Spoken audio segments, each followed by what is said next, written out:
தொடர்ந்து நம்முடைய பத்திரிகையாளர் சுவாமிநாதன் அவர்கள் இணைந்திருக்கிறார். வணக்கம் சார், இணைப்பில் வந்ததுக்கு நன்றி.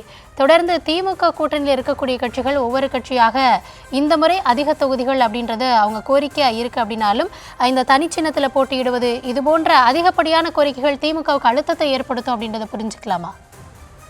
நிச்சயமா இது திமுகவுக்கு ஒரு அழுத்தமான சூழலை தான் ஏற்படுத்தும். ஏற்கனவே காங்கிரஸ் கட்சி ஆட்சியில் பங்கு, அதிகாரத்தில் பங்கு, அதே போன்று கூடுதல் தொகுதிகளில் போட்டி உள்ளிட்ட பல்வேறு விஷயங்களை முன்வைத்து திமுகவுக்கு ஒரு நெருக்கடியை கொடுக்கக்கூடிய இடத்துல காங்கிரஸ் களமாடி வருகிறது. இன்றைக்கு காலையில் கூட மதுரையில் நடைபெற்ற அந்த செயற்குழு கூட்டத்தில் மாணிக்கம் தாகூர் மீண்டும் அதே குரலில் பேசியிருக்கிறார். இந்த நிலையில கடந்த முறை 2 சீட்கள் தான் ஒதுக்கப்பட்டிருந்தது மனிதநேய மக்கள் கட்சிக்கு. இப்பொழுது அவர்கள் 5 சீட்டுகளாக கேட்பதாக இருக்கலாம், எங்களுடைய சொந்த சின்னத்திலேயே போட்டியிடுவோம் என்பதாக இருக்கலாம். நீங்க களத்தில் திமுக 200 இடங்களுக்கு மேல் வெல்ல வேண்டும் என்று தொடர்ச்சியாக தமிழக முதல்வர் திமுகவுடைய தலைவர் அவர்கள் ஒரு பரப்புரை செய்து கொண்டிருக்கிறார். அப்ப 200 இடங்களுக்கு மேல் வெல்ல வேண்டும் என்றால் திமுக கூடுதல் தொகுதிகளில் போட்டியிட வேண்டும், அதுதான் இலக்கு. அதே நேரத்துல காங்கிரஸ் போன்ற கட்சிகள் ஏற்கனவே கூடுதல் தொகுதியில் கேட்கக்கூடிய நேரத்துல இது போன்ற கட்சிகளும் ஒரு 5 சீட் வேணும் என்று கேட்பது திமுகவுக்கு நிச்சயமா ஒரு நெருக்கடியான காலகட்டம் தான். இப்ப இந்த கட்சிகள் கேட்பதனுடைய பின்னால் இனிமேல் தான் பிரதான கட்சிகள் கேட்க இருக்கின்றன. அடுத்து விசிக கேட்பார்கள்.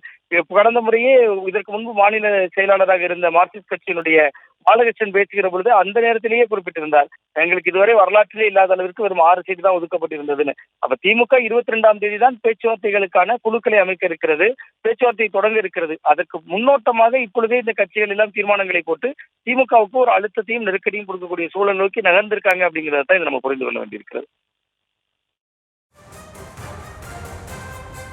சார், சென்ற முறையே 2021 கடைசி நேரம் வரைக்கும் இந்த தொகுதி பங்கீடு அப்படின்ற பேச்சுவார்த்தை நடந்து அதில் முடிவு செய்யப்பட்டது. ஆனால் காங்கிரஸ் ஏற்கனவே இன்னும் அவங்க குழு அமைக்கலை, ஏற்கனவே இதை தள்ளி போடுறாங்க அப்படின்ற மாதிரி குற்றச்சாட்டுகள் வைக்கும் பொழுது திமுக தரப்பிலிருந்து இதை எப்படி எதிர்கொள்வாங்க? அவங்களுக்கு தெரியும் தானே இந்த முறை இந்த மாதிரி குரல்கள் எழுகிறது அப்படின்னா அதை எப்படி சரி செய்வது அப்படின்ற ஒரு கணிப்பில் அவங்களும் இருப்பாங்கல்ல?